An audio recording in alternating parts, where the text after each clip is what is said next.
الحمد لله نحمده ونستعينه ونستغفره ونؤمن به ونتوكل عليه ونعوذ بالله من شرور أنفسنا ومن سيئات أعمالنا من يهده الله فلا مضل له ومن يضلله فلا هادي له وأشهد أن لا إله إلا الله وحده لا شريك له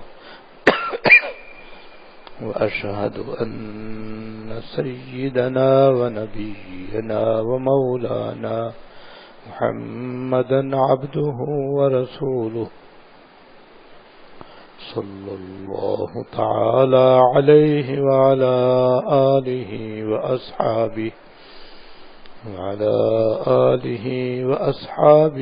وبارك وسلم تسليما كثيرا أما بعد فأعوذ بالله من الشيطان الرجيم بسم الله الرحمن الرحيم شهر رمضان الذي أنزل فيه القرآن هدى للناس وبينات من الهدى والفرقان صدق الله العظيم. میرے قابل احترام بزرگوں، اللہ تعالیٰ کے فضل و کرم سے رمضان شریف کا مہینہ بہت ہی قریب آ گیا ہے، لہذا ہمیں وہ دعا مانگتے رہنی چاہیے جو گزشتہ منگل کو آپ کو بتائی گئی ہے اور سکھائی گئی ہے، اور وہ یہ ہے کہ اللہم سلمنی لی رمضان، یا اللہ مجھے رمضان شریف کے لیے سلامت رکھیے، وسلم رمضان لی، اور رمضان شریف کو میرے لیے سلامت رکھیے، وسلم لی متقبلا، اور رمضان شریف کو میرے لیے مقبول بنا کر سلامت رکھیے. یہ کم از کم ہر نماز میں 3 دفعہ توجہ دھیان سے مانگنا چاہیے، اور دوسری دعائیں بھی مانگتے رہیں کہ یا اللہ اپنی رحمت سے ہم کو صحت و عافیت کے ساتھ رمضان شریف نصیب فرما، اور رمضان شریف میں ہم سب کے لیے رمضان شریف کے روزے رکھنا آسان سے آسان فرما، تراویح پڑھنا بھی ہمارے لیے آسان فرما، تلاوت ذکر اور دعائیں مانگنے کی خوب توفیق عطا فرما، اور ہمیں پورا ماہ رمضان اپنی رضا کے مطابق پورا کرنے کی توفیق عطا فرما.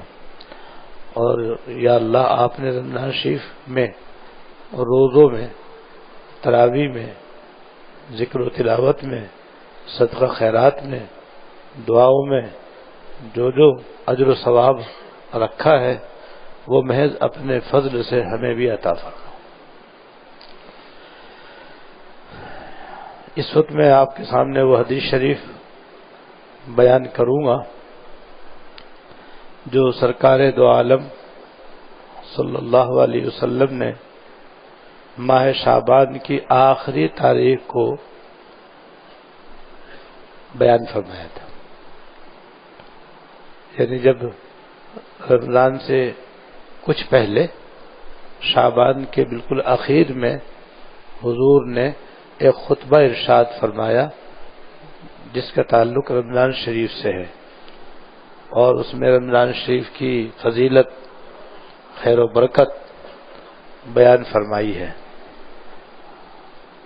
اس سے آپ ذرا سا اندازہ لگائیں کہ حضور صلی اللہ علیہ وسلم کے نزدیک رمضان شریف کی کتنی زیادہ اہمیت تھی کہ رجب کا چاند نظر آنے پر بھی دعا فرمائی، اور پھر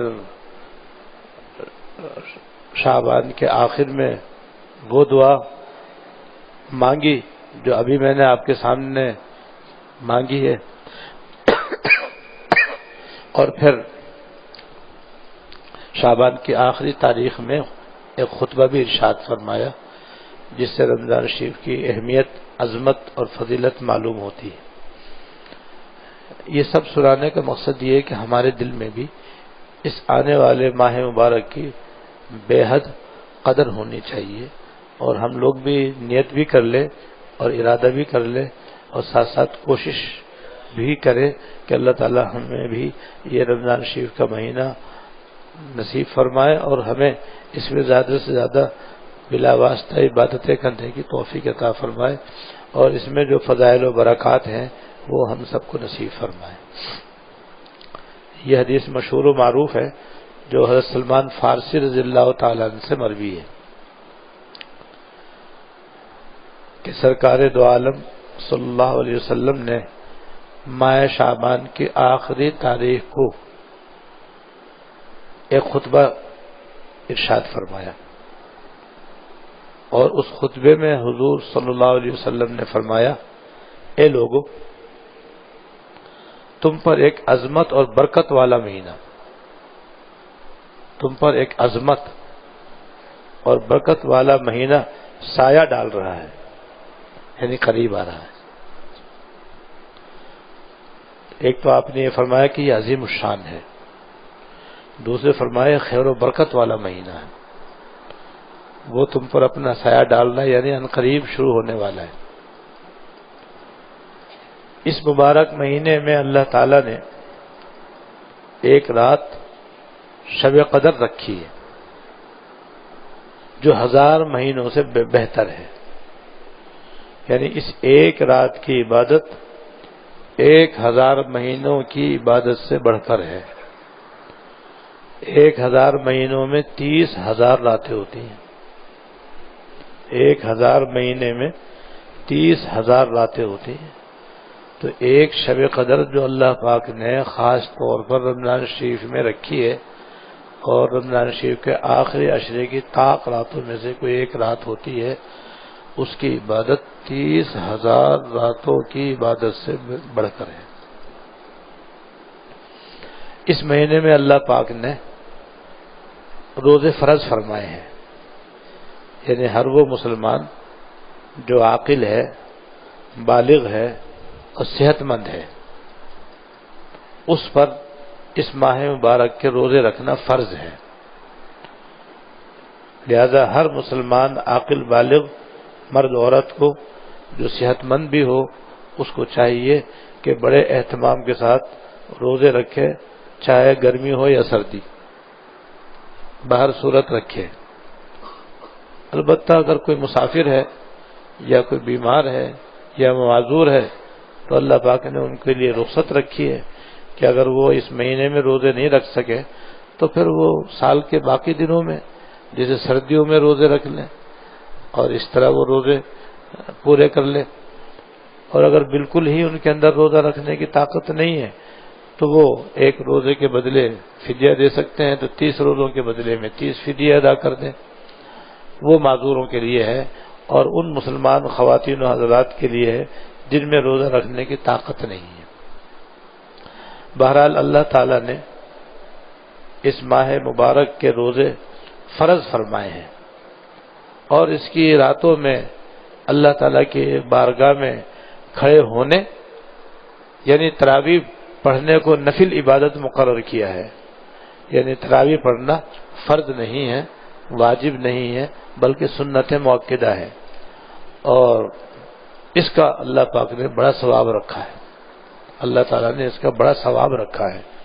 جیسے اگلی حدیث میں آئے گا کہ رمضان شریف میں نفل کا ثواب فرض کے برابر ہو جاتا ہے، فرض کا ثواب 70 فرضوں کے برابر ہو جاتا ہے، اور نیز رمضان شریف میں ایک ایک سجدہ کرنے کا عظیم الشان اجر و ثواب ہے جو بعد والی حدیث میں انشاءاللہ آ رہا ہے۔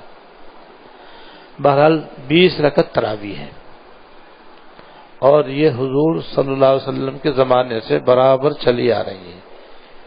حضور صلی اللہ علیہ وسلم نے بھی 20 رکعت تراویح پڑھی ہیں، 3 دن تک تو باقاعدہ جماعت کے ساتھ آپ نے 20 تراویح پڑھی ہیں۔ پھر آپ کو یہ خطرہ ہوا کہ کہیں ایسا نہ ہو کہ یہ میری امت پر فرض ہو جائیں اور فرض ہونے کی بنا پر پھر ان کا ادا کرنا مشکل ہو تو پھر اس کے بعد آپ نے جماعت سے نہیں پڑھی. صحابہ کرام بھی الگ الگ تراویح پڑھتے تھے اور حضور بھی الگ پڑھتے تھے. پھر حضرت عمر رضی اللہ تعالیٰ عنہ کے زمانے میں باقاعدہ صحابہ کرام کے اتفاق اور ان کے اجماع سے ایک امام کے پیچھے باقاعدہ 20 رکعت تراویح پڑھنا شروع ہوا. اور حضرت عمر رضی اللہ تعالیٰ عنہ کے زمانے سے ساری دنیا میں حضور کی امت 20 رکعت تراویح پڑھنے پر عمل کرتی آئی ہے. اس لیے 20 رکعت سے کم تراویح نہیں ہے. لہذا خواتین ہوں یا مرد حضرات سب کو چاہیے کہ وہ رمضان شریف میں 20 رکعت تراویح اہتمام کے ساتھ پڑھیں. یہ بہت اعلیٰ عبادت ہے اور اللہ تعالیٰ کے قرب کا خاص عمل ہے یہ. اور تراویح پڑھنے میں اس بات کا خیال رکھنا چاہیے کہ ایسی حافظ کے پیچھے یا ایسے قاری کے پیچھے تراویح پڑھے جو ایک تو تعدیل ارکان کے ساتھ تراویح پڑھائے، یعنی آرام اور اطمینان کے ساتھ پڑھائے، بہت ہی اٹھک بیٹھک نہ کرے. دوسرے، تراویح کے اندر ایک خاص عبادت اور ایک خاص سنت ہے پورا قرآن شریف پڑھ کر یا سن کر پورا کرنا، یہ بھی ایک سنت ہے. لہذا اس سنت کے ادا کرنے کے لیے بھی ایسے امام کا انتخاب کرنا چاہیے جو قرآن شریف کی تلاوت صحیح کرے، حروف کو اس کے مخارج سے نکالے، غنہ اخفا اظہار بھی کرے اور آرام آرام سے پڑھے. یہ میں اس لیے عرض کر رہا ہوں کہ عرصہ دراز سے مسلمانوں میں تراویح پڑھنے کا تو شوق ہوتا ہے، لیکن بعض مسلمان ایسے امام کے پیچھے تراویح پڑھنے کو ترجیح دیتے ہیں جو ریل کار ہو، جو اتنا تیز رفتار ہو کہ بس پتہ ہی نہ چلے کہ کیا پڑھ رہا ہے کیا نہیں پڑھ رہا، یعلمون تعلمون کی سوا کچھ بھی سنائی نہ دے اور کچھ بھی سمجھ میں نہ آئے بس، اور جھٹ پھٹ اور کھٹا کھٹ 20 رکعت تراویح ہوں اور آدمی کی چھٹی. تو وہ اس سے تو اپنی تراویح کو خون کرنا ہے، تراویح کا خون کرنا ہے، اپنی تراویح کو برباد کرنا ہے. لہذا یہ شوق اچھا نہیں ہے. یہ تو عبادت میں لگنے کا مہینہ ہے. جب لگنے کا مہینہ ہے تو کوشش کرنی چاہیے کہ ایسی مسجد میں نماز تراویح کی پڑھے جہاں پر امام صاحب تراویح کے اندر قرآن شریف صحیح پڑھیں اور ٹھہر ٹھہر کے پڑھیں، آرام آرام سے پڑھیں اور صحیح پڑھیں. اس کے بعد حضور صلی اللہ علیہ وسلم کا ارشاد ہے کہ جو شخص اس مہینے میں اللہ تعالیٰ کی رضا اور اس کا قرب حاصل کرنے کے لیے کوئی غیر فرض عبادت یعنی سنت یا نفل عبادت ادا کرے گا تو اس کے دوسرے زمانوں کے فرضوں کے برابر ثواب ملے گا، دوسرے زمانے کے فرض کے برابر ثواب ملے گا. عبادات میں سب سے زیادہ ثواب فرضوں کا ہوتا ہے، پھر واجبات کا ہوتا ہے، پھر سنتوں کا ہوتا ہے، پھر نفلوں کا ہوتا ہے. تو اللہ تعالیٰ کی یہ خاص مہربانی ہے کہ رمضان شریف میں عام نفل عبادتوں اور سنتوں کا ثواب بھی فرض کے برابر فرما دیتے ہیں. اور اس مہینے میں فرض ادا کرنے کا ثواب دوسرے زمانے کے 70 فرضوں کے برابر ملے گا.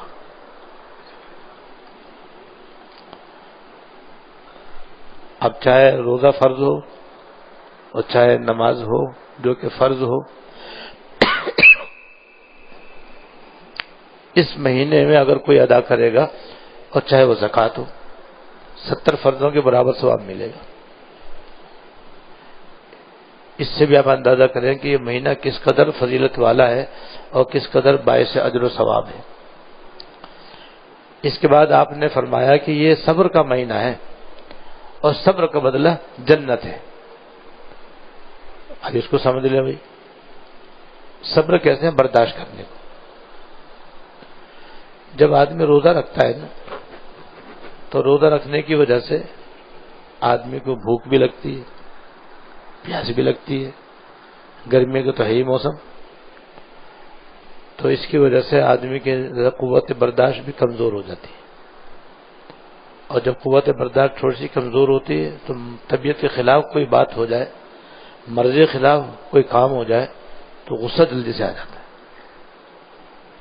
خاص طور سے گھر والوں پر، کیونکہ آدمی باہر تو بتکلف خوش اخلاق بنا رہتا ہے، باہر تو کوئی بہت ہی ضائع گیا گزرا آدمی ہوتا ہے تو وہ بد اخلاقی مظاہرہ کرتا ہے اور لڑتا ہے، گالی دیتا ہے، لڑتا مرتا ہے، باہر تو آدمی ذرا کم ہی ایسے ہوتے ہیں، لیکن گھر والوں کے ساتھ چونکہ ہر وقت بے تکلفی کے ساتھ رہتا ہے، بچوں کے ساتھ چھوٹوں کے ساتھ ہر وقت بے تکلفی ہوتی ہے، تو وہاں اگر کوئی مرضی کے خلاف بات ہو جائے روزے کی حالت میں تو ایک دم آدمی چراغ پا ہو جاتا ہے اور ذرا سی دیر میں لال پیلا ہو جاتا ہے اور غصے سے بے قابو ہو کر کے اور پھر مار دھاڑ شروع کر دیتا ہے، ورنہ گالی گلوچ شروع کر دیتا ہے۔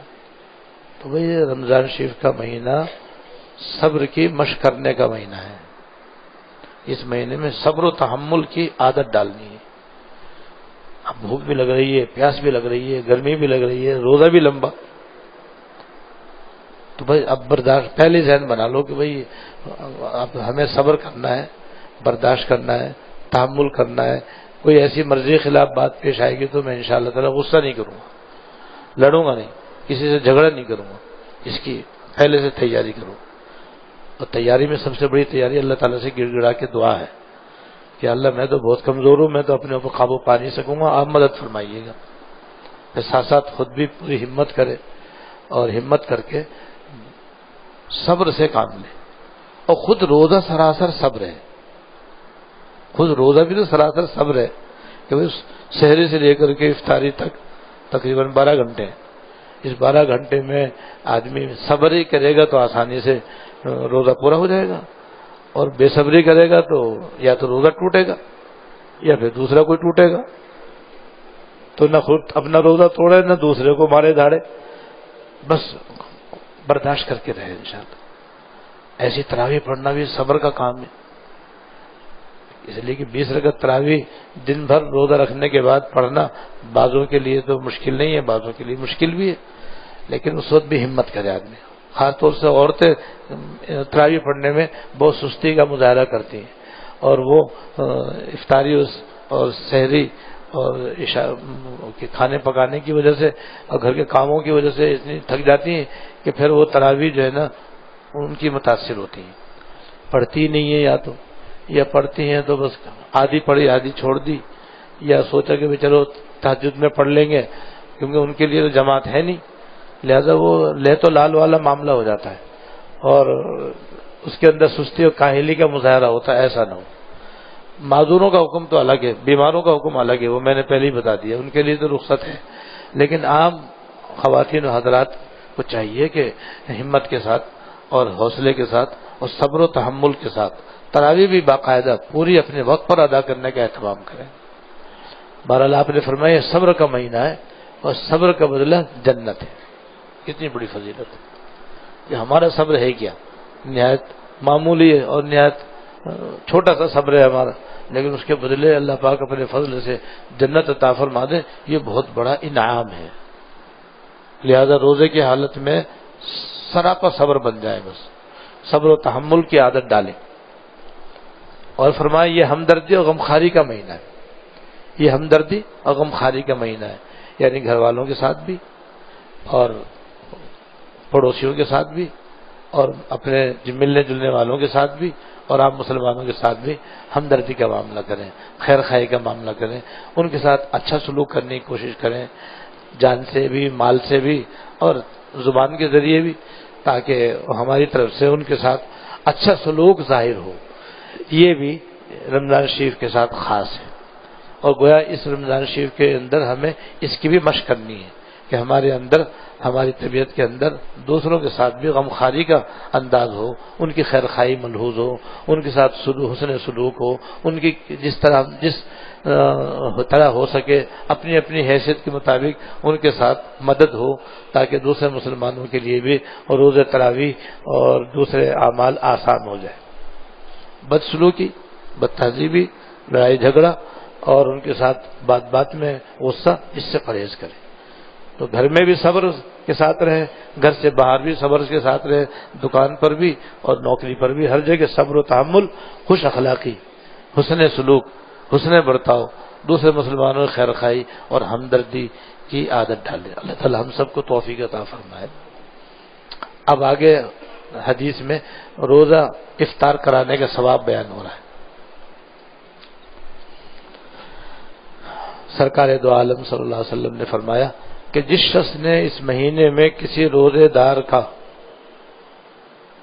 محض اللہ تعالی کی رضا اور ثواب حاصل کرنے کے خاطر افطار کرایا، یہ دو باتیں ہو گئی ہیں، اللہ تعالی کی رضا جسے اخلاص کہتے ہیں، اور ثواب حاصل کرنے کے لیے جو روزہ کھلوانے پر آگے آ رہا ہے، ان دو باتوں کی نیت کر کے اس نے کسی مسلمان کا روزہ کھلوایا، اب چاہے وہ روزہ کھولنے والے گھر کے افراد ہوں اور چاہے گھر سے باہر کے افراد ہوں، چاہے محلے کے افراد ہوں، چاہے مسجد کے افراد ہوں، روزے دار ہوں، تو جس نے اللہ تعالیٰ کی رضا اور ثواب حاصل کرنے کے لیے کسی مسلمان کا روزہ افطار کرایا تو یہ اس کے لیے گناہوں کی مغفرت کا ذریعہ ہے اور دوزخ سے آزادی کا ذریعہ ہے۔ سبحان اللہ۔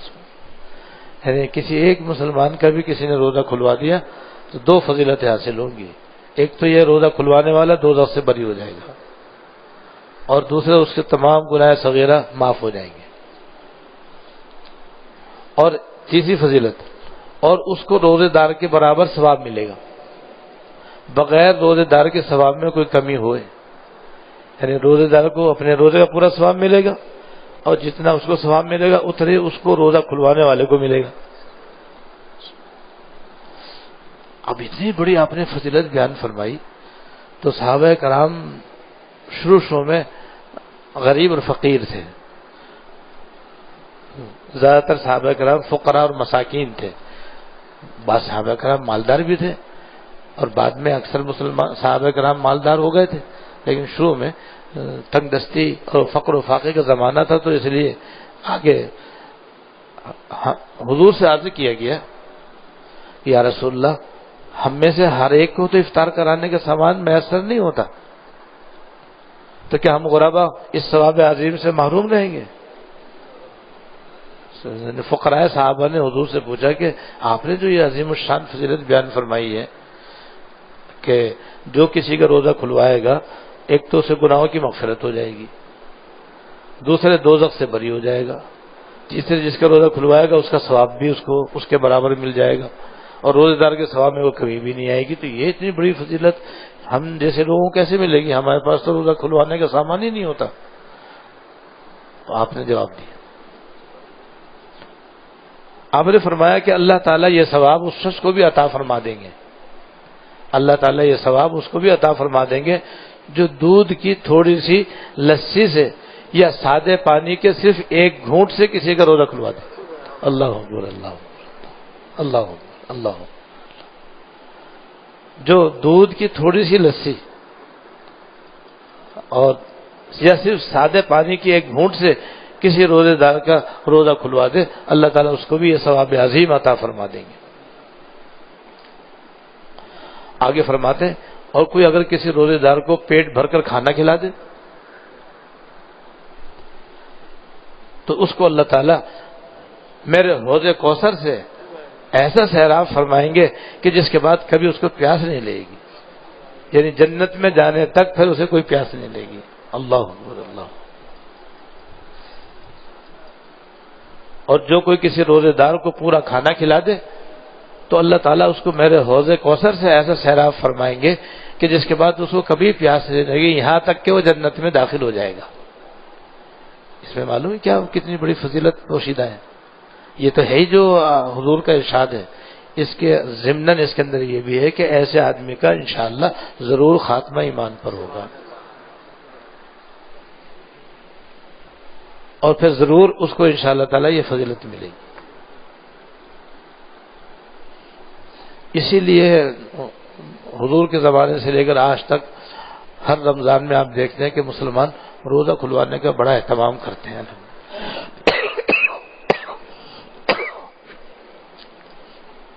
اس لیے اپنی اپنی حیثیت کے مطابق اور اپنی اپنی استطاعت کے مطابق اخلاص کے ساتھ اور یہ ثواب حاصل کرنے کے لیے جو اس حدیث میں حضور نے بیان فرمایا ہے، دوسروں کا بھی روزہ کھلوانے کا اہتمام کرنا چاہیے۔ گھر والے تو اس میں آ ہی گئے الحمدللہ، گھر والے بھی جب روزہ کھولتے ہیں تو گھر میں جو بھی افطاری کا سامان گھر والوں کی طرف سے بنتا ہے ان سب کو یہ ثواب ملے گا.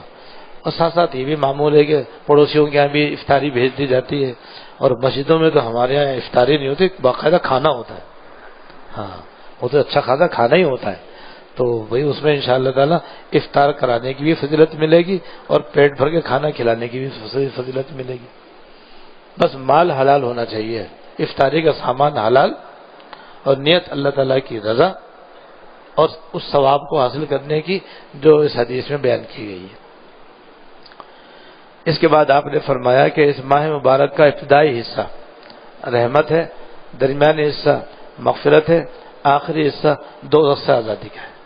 یعنی پہلے عشرہ اللہ تعالیٰ کی رحمت کی بارشوں کا ہے، اور دوسرا عشرہ مغفرتوں کا ہے، اور تیسرا عشرہ دوزخ سے آزادی کا ہے.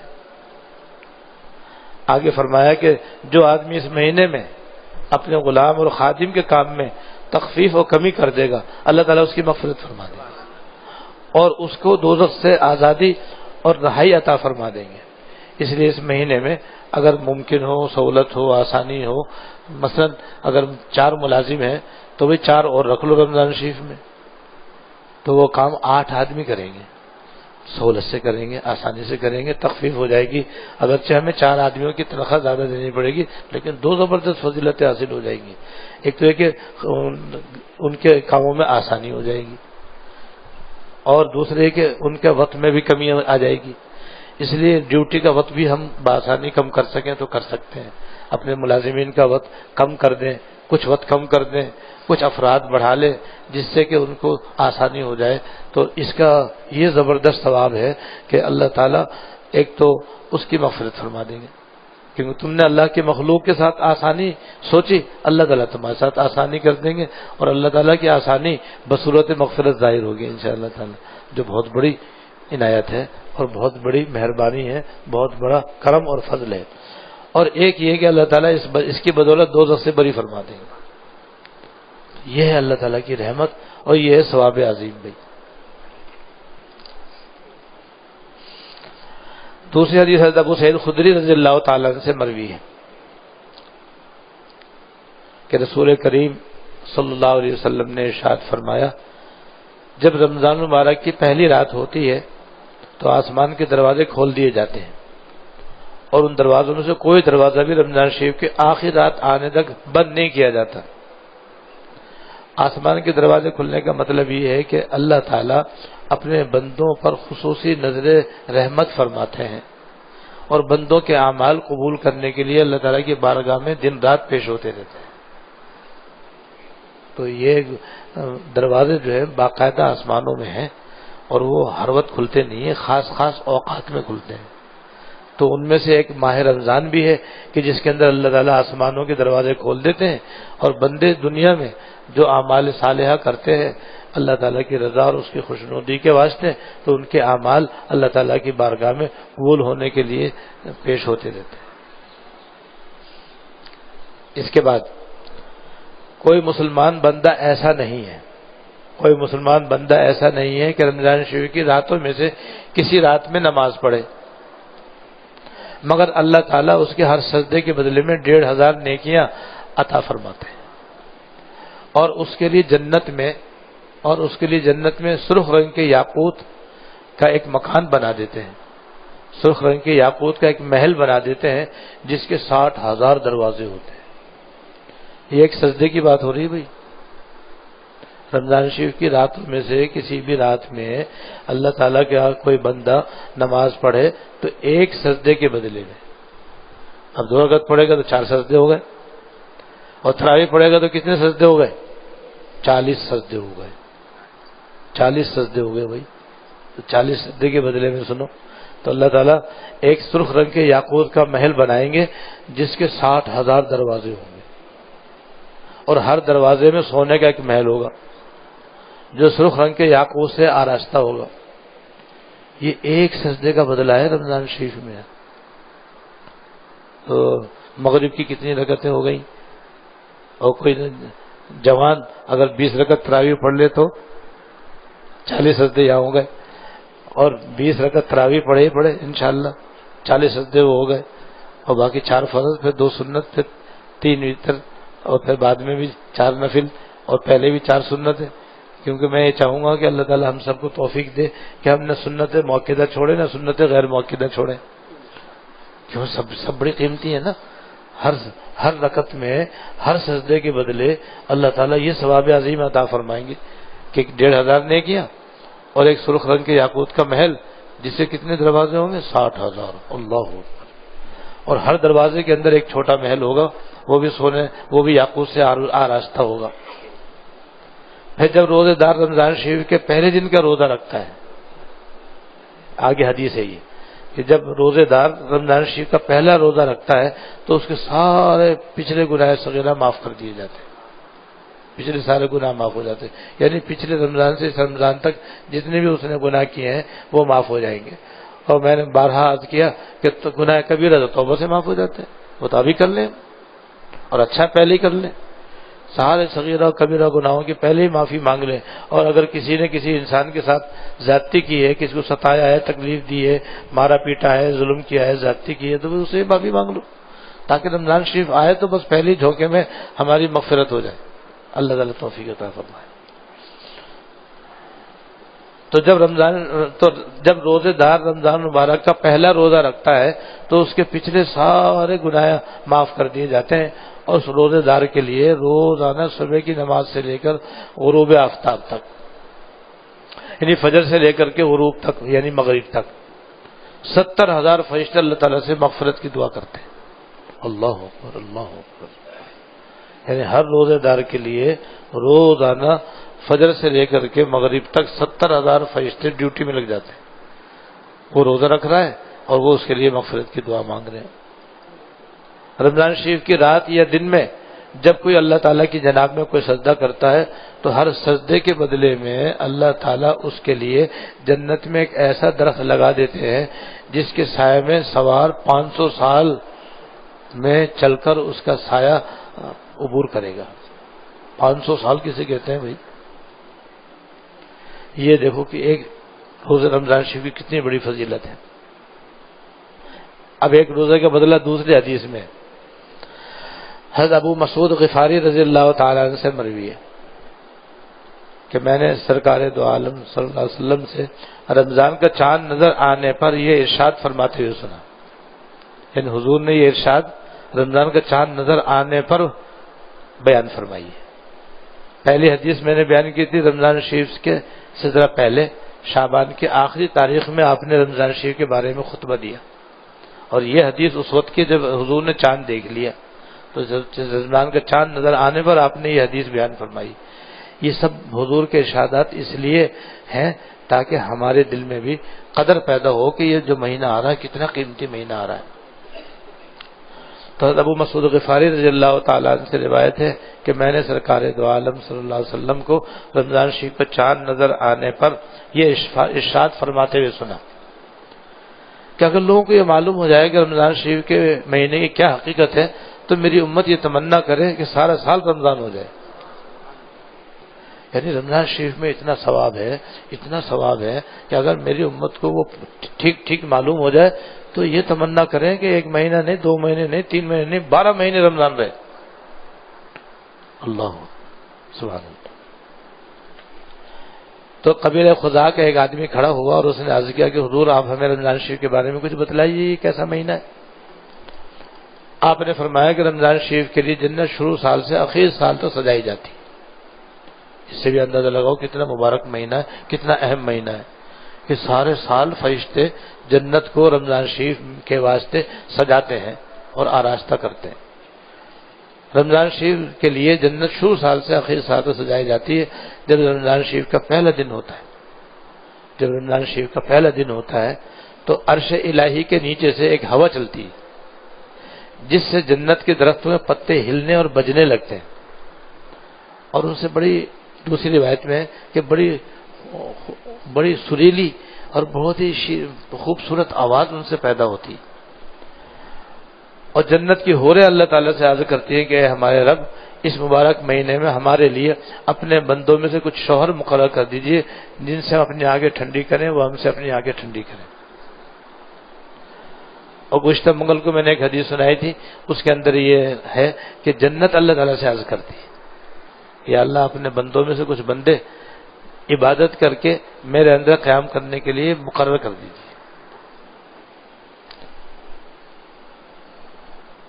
اس کے بعد حضور نے فرمایا کوئی بندہ ایسا نہیں ہے کہ رمضان شریف کا روزہ رکھے، مگر یہ بات ہے کہ اللہ تعالیٰ اس کا نکاح ایک ایسی حور سے کر دیتے ہیں جو ایک ہی موتی کے بنے ہوئے خیمے کے اندر رہتی، پورا خیمہ ایک ہی موتی کا ہے، جیسے کہ اللہ تعالیٰ کا ارشاد حور مقصورات فی الخیام، یعنی حوریں ہیں جو خیموں کے اندر رہنے والی ہیں۔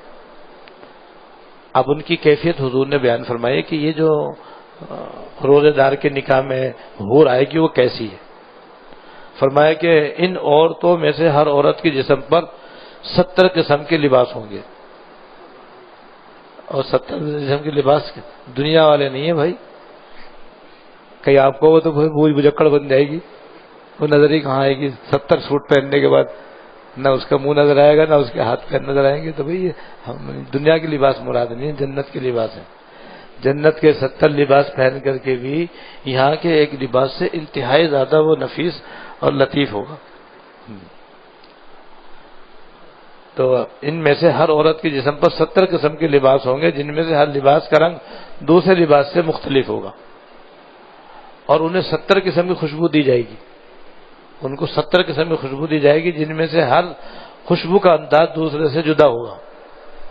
یہاں 2-3 خوشبو ملا لو تو اتنے مرکب بن جاتا ہے، پہلی خوشبو غائب، نہ دوسری نہ تیسری، اور کوئی چوتھی بن گئی۔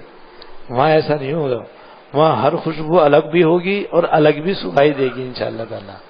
جیسے 70 لباس الگ الگ ہوں گے اور اس کے باوجود انتہائی لطیف ہوں گے، ایسی وہ خوشبو بھی جنت کی ہوگی جو ایسی نفیس ہوگی کہ باوجود 70 قسم کی خوشبو لگانے کے مرکب نہیں ہوگی، بلکہ ہر خوشبو الگ الگ آئی، کبھی چمیلی کی خوشبو آ رہی، کبھی موتی کی خوشبو آ رہی، کبھی بیلے کی خوشبو آ رہی، کبھی خس کی خوشبو آ رہی، کبھی کوئی خوشبو آ رہی، ہر خوشبو الگ الگ آ رہی ہے، سبحان اللہ۔ اور ان عورتوں میں سے ہر عورت کی خدمت کے لیے 70,000 نوکرانیاں اور 70,000 نوکر ہوں گے، یعنی تو پوری ملکہ ہوگی، کیونکہ میں بھی تو بادشاہ ہوگا انشاءاللہ، بس اللہ تعالیٰ بادشاہ بننے کی توفیق دے دیں کہ اگر روزے دار صحیح معنی میں روزے دار ہوگا تو یہ اس کی بیوی ہوگی اور اس کی ملکہ ہوگی، اس کی خدمت کے لیے اور محل کی دیکھ بھال کے لیے 70,000 نوکرانیاں اور 70,000 نوکرانیاں ہوں گی، اور ہر خادم کے ہاتھ میں ایک سونے کا بڑا پیالہ ہوگا جس میں کئی قسم کا کھانا ہوگا، کئی قسم کا کھانا ہوگا، وہ کھانا اس قدر لذیذ ہوگا کہ آخری لقمے کی لذت پہلے لقمے سے کہیں زیادہ ہوگی، یعنی دنیا سے بالکل ہی الٹ معاملہ ہوگا وہاں پر۔ یہاں پر تو کتنی بھوک لگی ہوئی ہو اور کتنی کیا کہتے ہیں کھانے کی چاہت ہو، بس پہلا لقمہ سب سے زیادہ لذیذ، دوسرا پھر 19، پھر تیسرا 18، اور آخری لقمہ انتہائی بدمزہ، حالانکہ ہے وہ قورمہ جو پہلے لقمے میں کھایا تھا، بریانی تو اب بھی وہی ہے جو پہلی مرتبہ کھائی تھی، لیکن جتنا جتنا کھاتا جاتا ہے اور پیٹ بھرتا جاتا ہے لذت کم ہوتی چلی جاتی ہے۔ شروع میں تو کہہ رہا میں پہلے سب سے پہلے کھاؤں گا، آخر میں کہتے ہیں اور کھا لو بھائی، ارے بس بھائی، ارے بس بھائی، یہ کیا ہے، یہ دنیا کا حال ہے بھائی۔ اچھا، اور جنت کا یہ حال ہوگا کہ آخری لقمے کی لذت پہلے لقمے سے کہیں زیادہ لذیذ ہو، کیونکہ وہاں خواہش بدستور برقرار رہے گی، جتنا چاہے کھاؤ سب ہضم۔ تو اس پیالے میں کئی قسم کا کھانا ہوگا اور اس کی لذت کا یہ عالم ہوگا کہ آخری لقمے کی لذت پہلے لقمے سے کہیں زیادہ ہوگی۔ اور نیز ان عورتوں میں سے ہر عورت کے لیے سرخ یاقوت کے تخت ہوں گے، ان عورتوں کے لیے جن سے روزے دار کی شادی ہوگی سرخ رنگ کے یاقوت ہوں گے، سرخ رنگ کے یاقوت کے تخت ہوں گے، اور ہر تخت پر 70 بسترے ہوں گے جن کے استر موٹے ریشم کے ہوں گے، اور ہر بسترے پر 70 گدے ہوں گے۔ بھائی اب یہ وہاں کی باتیں ہو رہی ہیں، دنیا کی باتیں نہیں ہو رہی ہیں۔ کبھی یہ تو اسٹوری بن گئی ہے، یہ تو گدے بیچنے کا دکان ہو گئی، یہ تو ایسا نہیں ہوگا وہاں پر۔ یہ سب وہاں پر اتنا عمدہ اور صحیح اور سلیقے سے معلوم ہو کہ بالکل بجائے۔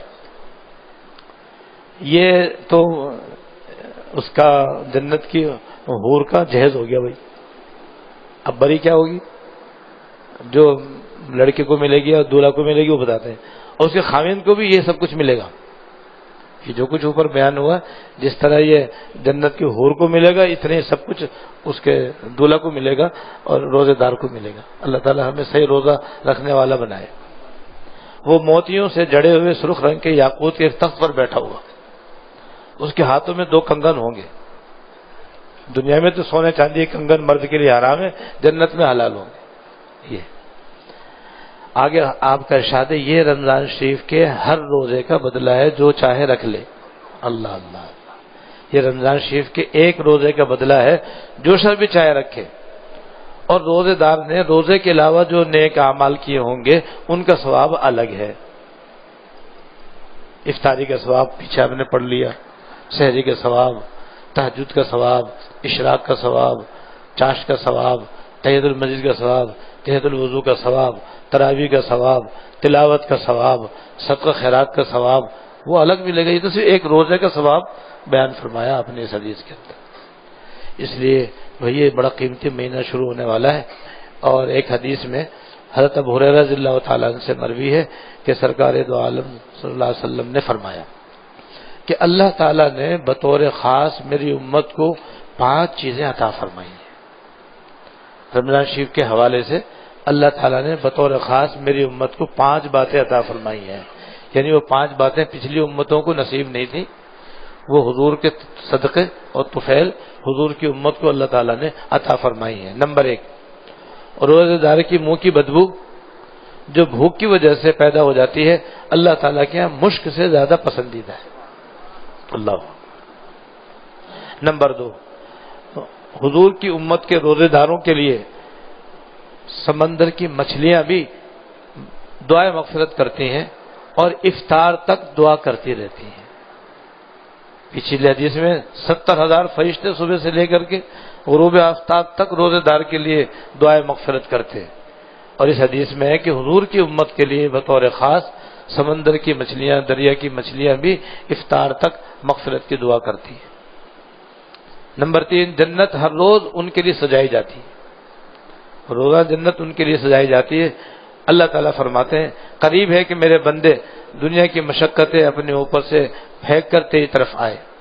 یعنی بندے دنیا جو غفلت کا سامان ہے اس سے بچ کر اللہ تعالیٰ کی طرف متوجہ ہوں اور اللہ تعالیٰ کا حکم ادا کرتے ہوئے روزے رکھیں.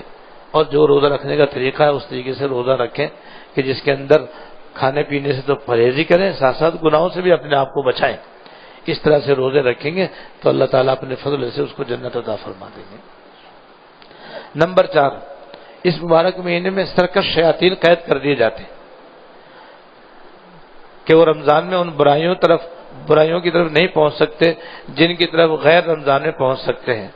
یعنی رمضان شریف میں شیاطین قید کر دیے جاتے ہیں جس کی بنا پر روزے داروں کو گناہوں پر وہ زیادہ ابھار نہیں سکتے، لیکن اس کے باوجود پھر بھی دیکھتے ہیں کہ گناہ ہوتے ہیں. تو بڑے بڑے شیاطین تو چھوٹ قید میں چلے گئے، لیکن چھوٹے تو پھر بھی ادھر ادھر گھومتے رہتے ہیں. ایک بات وہ بھی آدمی کو پٹری سے اتارتے رہتے ہیں. اور دوسرے یہ کہ علماء نے لکھا ہے کہ انسان کا نفس تو انسان کے ساتھ ہی رہتا ہے، اور روزہ رکھنے کی وجہ سے اگرچہ وہ کمزور ہو جاتا ہے مگر ہے پھر بھی پکا شیطان، لہذا وہ انسان کو بہکاتا رہتا ہے. کبھی روزہ چھوڑوا دیتا ہے، کبھی تراویح چھوڑوا دیتا ہے، کبھی جھگڑا کروا دیتا ہے، کبھی لڑائی کروا دیتا ہے، کبھی کوئی گناہ کروا دیتا ہے. تو اس وجہ سے گناہ ہوتے ہیں. لیکن واضح طور پر ہر مسلمان ہر سال رمضان شریف میں دیکھتا ہے کہ ایک دم جو ہی رمضان کا چاند نظر آیا اور عشاء کی نماز میں مسجدیں بھر جاتی. دیکھتے ہیں ہم ہر سال دیکھتے ہیں، نہیں دیکھتے. اور روزانہ افطار کے وقت نہ جانے کہاں سے اللہ کی مخلوق آ جاتی. آج آپ مغرب کے بعد دیکھو تو ایک بھی بیٹھا ہوا نظر نہیں آئے گا، نہ گلاب جامن نہ برفی. اور رمضان شریف کی پہلی افطار کے اندر ہماری مسجد تو اللہ کے فضل و کرم سے ایسی بھر جاتی ہے کہ معلوم ہوتا ہے کہ اللہ تعالیٰ نے پرندوں کو بھیج دیا جو اڑ اڑ کر یہاں پر آ گئے. اور مسجدوں میں بھی تقریباً یہ حال ہوتا ہے. یہ کہاں سے آ گئے؟ آج تو نہیں ہے. یہ شیاطین قید ہونے کی وجہ سے اور مغرب کی نماز پڑھنے کے واسطے اور روزہ افطار کرنے کے واسطے آ جاتے ہیں. یہ ہے شیاطین قید ہونے کا اثر. تو لہذا اب اگر کوئی آدمی اپنے نفس و قابو میں کرنا چاہے اور گناہوں سے بچنا چاہے تو مشکل نہیں ہے. اس لیے صبر سے کام لے اور برداشت سے کام لے, گناہ کے تقاضوں کو دبائے اور نیک کاموں کے اندر آگے بڑھ چڑھ کر حصہ لے, تو انشاءاللہ تعالی انتہائی سازگار ماحول ہے. اللہ پاک نے اپنی طرف سے نیک بننے کا ماحول بہت شاندار عطا فرما دیا ہے, بنا دیا ہے. اس لیے کوشش کرنی چاہیے کہ رمضان شریف میں ہم سے کوئی گناہ نہ ہو, اللہ تعالیٰ کوئی نافرمانی نہ ہو. اس لیے لکھا ہے کہ انسان کا نفس گناہ کرانے میں شیاطین سے کم نہیں ہے, اور گناہوں کا چسکا بھی انسانوں گناہوں کے اوپر آمادہ کر دیتا ہے. وہ عادت پڑی ہوئی ہے نا سارے سال 11 مہینے تک جو گڑبڑ کی ہے, تو وہ ایک مہینے میں کیسے ختم ہوگی. لہذا شیطان تو کچھ نہیں کر رہا, لیکن وہ جو عادت پڑی ہوئی ہے نا, وہ عادت بھی وہ آدمی کو برائی کی طرف لے جاتی ہے اور گناہ کرنے پر آمادہ کرتی رہتی ہے. بہرحال گناہوں سے بچنے اور عبادت کی کثرت کا ہر سال رمضان شریف میں ہر مسلمان کو مشاہدہ ہو جاتا ہے. لہذا یہ حضور کا ارشاد بالکل برحق ہے. نمبر 5, رمضان شریف کی آخری رات میں روزے داروں کے لیے مغفرت کر دی جاتی ہے. یعنی آخری رات میں تمام روزے داروں کی بخشش ہو جاتی ہے. صحابہ کرام نے عرض کیا یہ شب مغفرت شب قدر ہے؟ فرمایا نہیں, بلکہ دستور یہ ہے کہ مزدور جب کام کر کے فارغ ہو جائے تو اس کو مزدوری دے دی جاتی. تو یہ جو روزے دار تھے اللہ تعالیٰ ان کی اجرت عطا فرما دیتے ہیں, ان کو روزہ رکھنے کا بدلہ عطا فرما دیتے ہیں آخری رات میں بصورت مغفرت اور دوزخ سے آزادی اور جنت عطا فرمانے کی شکل میں. اللہ تعالیٰ نصیب فرمایا. تو دوسری حدیث میں یہ ہے کہ اللہ تعالیٰ روزانہ افطار کے وقت 10 لاکھ آدمی دوزخ سے آزاد فرماتے ہیں, اور 6 لاکھ آدمی رات کو اللہ تعالیٰ دوزخ سے آزاد فرماتے ہیں. اس لیے افطار کا وقت جو ہے, جیسے میں نے پہلے بھی عرض کیا تھا کہ افطار کے وقت کوشش کریں کہ خواتین بھی مصلی پہ ہوں, وہ بھی اپنے افطاری وغیرہ کا سامان صبح بنا کے فارغ ہو جائیں, دوپہر میں پکانا کھانا اور ساری افطاری بنا کر کے فارغ ہو جائیں بس. اور اللہ تعالیٰ نے عام طور پر ہم سب مسلمانوں کے گھروں میں ریفریجریٹر دے رکھے ہیں, سب اس میں رکھ لو بھائی. اس کے بعد عصر کے بعد تو مردوں کو بھی چاہیے عورتوں کو بھی چاہیے, بہتر ہے کہ وہ اپنے مصلی میں بیٹھیں اور تلاوت کلام پاک کریں, اور پھر دعائے والہانہ آپ کے یہاں تقسیم ہو چکی ہے, بس وہ مانگنا شروع کر دیں.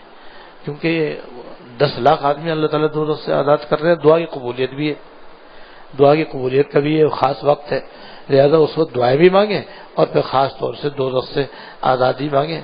تو انشاءاللہ تعالیٰ جب بن مانگے وہ 10 لاکھ آدمی دوزخ سے بری فرما رہے ہیں, تو مانگنے والے کو کیوں معروم فرمائیں گے.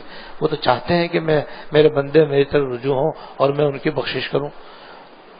اللہ تعالیٰ معاف فرما کر بہت خوش ہوتے ہیں, اللہ تعالیٰ کو عذاب دینا پسند نہیں ہے. ہمارے ایک بزرگ ہے, انہوں نے یہ فرمایا تھا کہ اللہ تعالیٰ کی جو اصل چاہت ہے وہ ہے صبر و تحمل, درگزر اور معافی. اللہ تعالیٰ کسی کو عذاب نہیں دیتے, عذاب دینا پسند نہیں کرتے ہیں. عذاب دیتے ہیں اس کے بندے کا حد سے گزرنے کی بنا پر, کہ بندہ جب حد سے گزر جاتا ہے تو اس کے کیے کا انجام سامنے آ جاتا ہے. ورنہ اللہ تعالیٰ تو جہاں تک ہو سکے درگزر سے کام لیتے ہیں. دیکھو نا, پچھلے رمضان سے اس رمضان تک, اب نیا رمضان شروع ہوتے ہی پچھلے رمضان سے اس رمضان تک جتنے بھی کسی سے گناہ صغیرہ ہوئے ہوں گے رمضان کی بدولت اللہ تعالیٰ معاف کر دیں گے.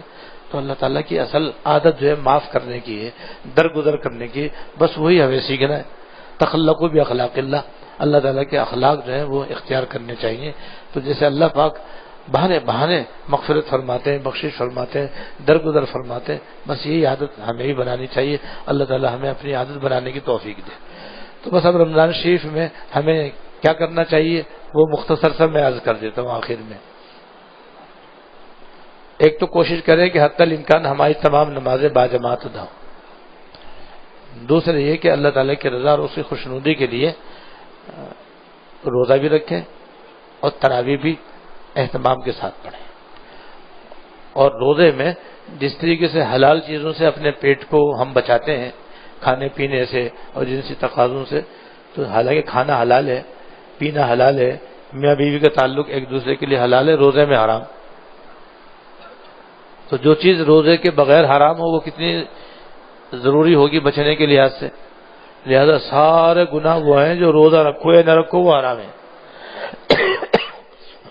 سارے گناہ جو ہے ناجائز. جب وہ ناجائز ہے تو جب حلال حرام ہو گیا روزے کی حالت میں تو حرام تو بدرجہ اولا حرام ہوگا روزے کی حالت میں. اس لیے کوشش یہ کریں کہ رمضان شریف کے اندر ہم سے گناہ نہ ہو، اور اگر ہو جائیں تو فوراً ہی توبہ کر لیں. اس طرح سے روزے کی حالت میں گناہوں سے بچنے کا خصوصی اہتمام کریں. لہذا اپنے اپنے گھروں کے ٹی وی تو بھائی آپ جاتے ہی بند کر دیں. کہتے ہیں بھائی اب رمضان کے بعد انشاءاللہ نہیں کھولیں گے، رمضان میں بھی نہیں کھولیں گے اور رمضان کے بعد بھی انشاءاللہ نہیں کھولیں گے. کھولنے کی اجازت نہیں دے رہا ہوں بھائی میں، ہاں یہ کہہ رہا ہوں رمضان میں بند رکھیں اور رمضان کے بعد بھی انشاءاللہ نہیں کھولیں گے، کیونکہ وہ ماسٹر ہے گناہ کرانے کا. اب کیا کریں، وہ تو اس کی جتنی بھی اس کے اندر کرتب نظر آتے ہیں، ہر کرتب میں کوئی نہ کسی عورت کی تصویر اور میوزک اور اس کے ساتھ کیا کہتے ہیں ڈھولک سارنگی اس کے ساتھ ساتھ ہے. تو اس کا کوئی بھی اشتہار دیکھو یا کوئی بھی پروگرام دیکھو گناہ سے خالی نہیں ہے. جب گناہ سے خالی نہیں ہے تو وہ تو ماسٹر ہے گناہ سکھانے کا. بھائی جو بھی دیکھتا ہے وہ اس سے گناہ سیکھتا ہے اس سے اور گناہ میں مبتلا ہوتا ہے. تو ایسی خراب چیز سے تو بچنا ہی چاہیے. اپنے گھر ہی کو اس سے تو پاک رکھنا چاہیے. اور اگر کسی گھر میں آ گیا ہے تو کم از کم رمضان شریف کے مہینے میں تو تالا لگا دے اور اس کے تار وار سب ختم کر دے. اور اس کے بعد بھی کوشش کرے کہ بند ہو گیا تو بس یا دعا کر، سارے مہینے دعا کرو یا اللہ رمضان کے بعد بھی جیسے میں نے آپ کے توفیق سے رمضان میں اسے بند کر دیا، یا اللہ آئندہ بھی یا اللہ اس کو بند ہی رکھیے گا. اس لعنت سے ہمیں گھر والوں کو بچا لیجیے. وجہ یہ کہ اس کے جو پروگرام ہے نا وہ انسان کے دل میں غفلت پیدا کرتے ہیں، وہ گناہ کرنے کا جذبہ ابھارتے ہیں، اللہ تعالیٰ کی نافرمانی سکھاتے ہیں، نیک کاموں سے متنفر کرتے ہیں، نماز سے دور بھگاتے ہیں اور کھیل تماشے میں آدمی کو لگاتے ہیں.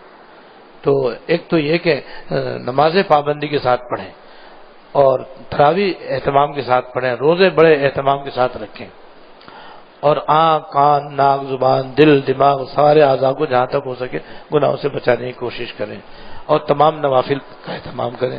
لیکن نوافل وہ پڑھیں جن کی قضا نمازیں نہ ہوں، جن کی ذمہ قضا نمازیں ہوں وہ زیادہ سے زیادہ اپنے قضا نمازیں پڑھیں.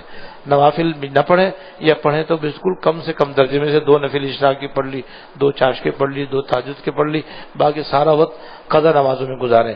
لیکن جن کی قضا نمازیں نہیں ہیں تو وہ اشراق، چاشت، اوابین، صلاۃ اللیل، تحیۃ المسجد، تحیۃ الوضو، تہجد کے نوافل وغیرہ پڑھنے کا اہتمام کریں اور سیرت طیبہ کا مطالعہ کریں. رمضان شریف میں سیرت طیبہ کا مطالعہ کریں. بندے کی کتاب حال ہی میں شائع ہوئی ہے، اس کا نام ہے مختصر سیرت طیبہ. اس میں حضور کے اخلاق، اعمال، عادات، اطوار اور اپنی شکل و صورت اور حلیہ مبارک بیان کیا گیا ہے جس کے پڑھنے سے ایمان تازہ ہوتا ہے. تو اس کا مطالعہ کریں تاکہ پتہ چلے کہ حضور کیسے تھے اور ہم ان کے کیسے نالائق امتی ہیں. اور زیادہ سے زیادہ قرآن شریف کی تلاوت کریں. بھائی رمضان شریف میں قرآن شریف کی تلاوت زیادہ سے زیادہ کریں، کیونکہ قرآن جتنی بھی آسمانی کتابیں ساری رمضان میں اتری، یعنی لوح محفوظ سے آسمان دنیا پہ قرآن شریف بھی شب قدر میں نازل ہوا ہے، رمضان شریف میں اترا ہے اور 23 سال میں پھر تھوڑا تھوڑا حضور پر اترا ہے. تو ساری آسمانی کتابیں رمضان میں اتری ہیں، صحیفے بھی آسمان میں اترے ہیں. اس سے معلوم ہوا کہ اس کا خاص جوڑ اور تعلق ہے. اس لیے ہمارے متقدمین تو اتنا قرآن شریف پڑھتے تھے کہ ہم تو ان کے حالات سن کر کے ہمیں تو تعجب بھی ہوتا ہے یا ان کی کرامت ہے. ہم سے تو اس کا کوئی دور دور کوئی وہم و گمان نہیں کہ ہم اتنا کر سکیں. جیسے حضرت ابو حنیفہ رحمۃ اللہ علیہ، حضرت امام شافعی رحمۃ اللہ علیہ رمضان شریف میں 61 قرآن شریف پڑھتے تھے، ایک دن میں، ایک رات میں، ایک تراویح میں ہوگا 61. یہ انہیں کی شان ہے بھائی. تو بھائی ہم 61 نہیں تو کم از کم 6 تو کر لیں. بھائی 61 کا ایک الف ہٹا دو، کم از کم 6 تو رکھو. تو 6 تو ہو سکتے ہیں ہم سے بھی انشاءاللہ تعالی. وہ جب یہ جب روزانہ 10 پارے پڑھیں، 10 نہیں تو پڑھیں تو 8 پڑھ لیں. لیکن کوشش کریں کہ زیادہ سے زیادہ قرآن شریف پڑھیں. اور 4 کام میں نے پچھلے منگل کو بتلا دیے تھے، وہ پھر تازہ کر دیتا ہوں کیونکہ پھر اب رمضان شریف میں یہ سلسلہ بند رہے گا. اب اس کے بعد پھر جب اللہ تعالیٰ کو منظور ہوگا تو پھر شوال میں آخر میں انشاءاللہ یہ سلسلہ شروع ہوگا. تو 4 کام حدیث میں آئے رمضان شریف میں کثرت سے کرنے کے لیے. ایک تو لا الہ الا اللہ، لا الہ الا اللہ کثرت سے پڑھیں، ہر وقت یہ پڑھتے رہیں. جو حافظ ہو اس کے لیے افضل الذکر جو ہے وہ قرآن شریف ہے، تو وہ قرآن شریف پڑھتا رہے. اور جو حافظ نہیں ہے تو وہ لا الہ الا اللہ لا الہ الا اللہ لیٹے ہوں تب بھی، بیٹھے ہوں تب بھی، آ رہے ہوں جا رہے ہوں، کام کر رہے ہوں تب بھی ہر وقت زبان پہ لا الہ الا اللہ. دوسرے استغفار، اس کی ترکیب میں نے بتائی تھی کہ ہر نماز میں 100 دفعہ پڑھ لیا کریں رمضان شریف میں، اور ویسے بھی جب دل چاہے استغفار کثرت سے کریں. یہ 2 کام تو ایسے ہیں جو رمضان شریف کی نسبت سے حدیث میں ہمارے لیے آئے ہیں، تو ان کا 2 کا معمول بنائیں. اور 2 کام ایسے ہیں کہ جو ہماری ضرورت کے ہیں، اور وہ ہے کہ اللہ تعالیٰ سے خوب گڑ گڑا کے رمضان شریف میں اللہ تعالیٰ سے اس کی رضا اور جنت الفردوس مانگیں، اس کی ناراضگی اور دوزخ سے پناہ مانگیں. یہی یاد کر لیں، یا اللہ اپنی رضا اور جنت الفردوس عطا فرما، اپنی ناراضگی اور دوزخ سے پناہ عطا فرما، دوزخ سے بری فرما. بس یہ پورے رمضان اپنے لیے، اپنے اہل ویال کے لیے، اپنے والدین کے لیے، اپنے اکابر و مشائخ کے لیے، اپنے جملہ احباب و متعلقین کے لیے، اور سارے مسلمان مردوں اور عورتوں کے لیے مانگے. اللہ تعالیٰ مجھے بھی اور آپ کو بھی توفیق عمل عطا فرمائے. وآخر دعوانا الحمدللہ رب العالمین. اللهم لك الحمد لا نحصي ثناء عليك أنت كما أثنيت على نفسك. اللهم لك الحمد لا نحصي ثناء عليك أنت كما أثنيت على نفسك. اللهم صل على سيدنا ومولانا محمد وعلى آل سيدنا ومولانا محمد وبارك وسلم. ربنا ظلمنا أنفسنا وإن لم تغفر لنا وترحمنا لنكونن من الخاسرين. ربنا ظلمنا أنفسنا وإن لم تغفر لنا وترحمنا لنكونن من الخاسرين. ربنا آتنا في الدنيا حسنة وفي الآخرة حسنة وقنا عذاب النار. ربنا هب لنا من أزواجنا وذرياتنا قرة أعين واجعلنا للمتقين إماما. اللهم اغفر لنا وارحمنا اللهم اغفر لنا وارحمنا وعافنا واعف عنا. اللهم اغفر لنا وارحمنا وعافنا واعف عنا. اللهم بارك لنا في رجب وشعبان وبلغنا رمضان. اللهم بارك لنا في رجب وشعبان وبلغنا رمضان. اللهم سلمنا لرمضان وسلم رمضان لنا وسلمه لنا متقبلا وسلمه لنا متقبلا يا ارحم الراحمین یا رب العالمین یا حی یا قیوم یا ذو الجلال والاکرام. ہم سب کے اگلے پچھلے چھوٹے بڑے خفیہ علانیہ کبیرہ صغیرہ سارے گناہوں کو معاف فرما. یا اللہ ہم آپ سے پچھلے سارے تمام کبیرہ اور صغیرہ گناہوں کی معافی مانگتے ہیں، اپنی رحمت سے معاف فرما. یا اللہ آپ کے بندوں کے حق میں ہم سے جو کوتاہیاں ہو گئی ہیں، یا اللہ زیادتیاں اور ظلم ہو گیا ہے، یا اللہ ہم آپ سے بھی معافی مانگتے ہیں اور آپ سے درخواست کرتے ہیں کہ یا اللہ اس کے بدلے میں آپ اس اپنے بندے کو اس کے حق کے بدلے میں اپنے پاس سے اجر و ثواب عطا فرما کر کے ہماری بھی اور اس کی بھی بخشش فرمانا، ہماری بھی اور ان کی بھی بخشش فرمانا. اور کسی بندے کے حق کی وجہ سے یا اللہ ہمیں آخرت کے کسی ثواب سے اور کسی ثواب سے محروم نہ فرمانا، اور کسی قسم کا کوئی پکڑ دھکڑ کا معاملہ نہ فرمانا. یا ارحم الراحمین رمضان شریف ہم کو صحت کے ساتھ نصیب فرما. یا اللہ صحت کے ساتھ نصیب فرما، صحت کے ساتھ نصیب فرما. رمضان شریف کے روزے رکھنا ہمارے لیے بے حد آسان فرما. ہم سب کے لیے، سب مسلمانوں کے لیے روزے رکھنا آسان سے آسان فرما. یا ارحم الراحمین موسم بھی بہت ہی خوشگوار عطا فرما. موسم کو یا اللہ بہت ہی خوشگوار فرما دیجیے. موسم کی گرمیوں کو یا اللہ سردی میں تبدیل فرما. ٹھنڈا موسم نصیب فرما. روزوں کا رکھنا ہمارے لیے پھول کی طرح آسان فرما. یا اللہ تراویح پڑھنا بھی ہمارے لیے آسان سے آسان فرما اور ہمیں خوب توفیق عطا فرما. اور رمضان شریف کی برکتوں سے، رحمتوں سے، مغفرتوں سے، فضائل و برکات سے ہم کو خوب مالا مال فرما. محض اپنی رحمت سے مالا مال فرما، حضور کے صدقے مالا مال فرما. جن جن احباب نے، خواتین و حضرات نے دعا کے واسطے کہا ہے، اور جو مسلمان خواتین و حضرات جہاں جہاں یا اللہ یہ بیان سنیں یا سنیں گے، یا اللہ سن رہے ہیں یا سنیں گے، یا اللہ ہمیں بھی اور ان کو بھی دنیا اور آخرت کی ہر خیر عطا فرما، ہر شر سے اپنی پناہ عطا فرما. رمضان شریف کے فضائل و برکات سے انہیں بھی اور ہمیں بھی خوب سے خوب مالا مال فرما. یا اللہ یہ اس سال کا سلسلہ آج اختتام کو پہنچا، اول تا آخر محض آپ کا فضل، محض آپ کی عنایت، محض آپ کی مہربانی، محض آپ کی توفیق. یا اللہ آپ کو آپ کی اسی رحمت کا واسطہ اس کو اپنی بارگاہ میں شرف قبول عطا فرما، اس سلسلے کو اپنی بارگاہ میں قبول فرما. یا اللہ سب ہمارے لیے اور مسلمانوں کے لیے موجب توفیق عمل بنا دیجیے، اس کو موجب توفیق عمل بنا. یا اللہ گناہوں سے چھوڑنے کا ذریعہ بنا اور نیک کاموں کو انجام دینے کا ذریعہ بنا. اپنی بارگاہ میں شرف قبول عطا فرما. ہم سب کے حق میں اس کو نافع اور مفید فرما. یا اللہ اپنی رحمت سے جتنے احباب اور خواتین حضرات نے اپنے اپنے مقاصد کی دعاؤں کے واسطے کہا یا لکھا ہے، آپ سب جاننے والے ہیں، علیم و خبیر ہیں، سب کی دعائیں قبول فرما، سب کی دعائیں قبول فرما، سب کی دعائیں قبول فرما، سب کی مرادیں پوری فرما، اور ہم سب کو رمضان شریف صحت و عافیت کے ساتھ نصیب فرما، ہمارے لیے روزے رکھنا بے حد آسان فرما، تراویح پڑھنا آسان فرما، ہم سب کی ساری نیک مرادیں پوری فرما، اور جو فضائل و برکات احادیث طیبہ میں بیان ہوئے اپنی رحمت سے محض اپنے فضل سے عطا فرما، ہماری کوتاہیوں پہ نظر نہ فرمانا، محض اپنی رحمت پہ نظر فرمانا۔ ربنا تقبل منا انک انت السمیع العلیم وتب علینا انک انت التواب الرحیم۔ صلی اللہ تعالی علی النبی الکریم محمد وآلہ وصحبہ اجمعین، آمین۔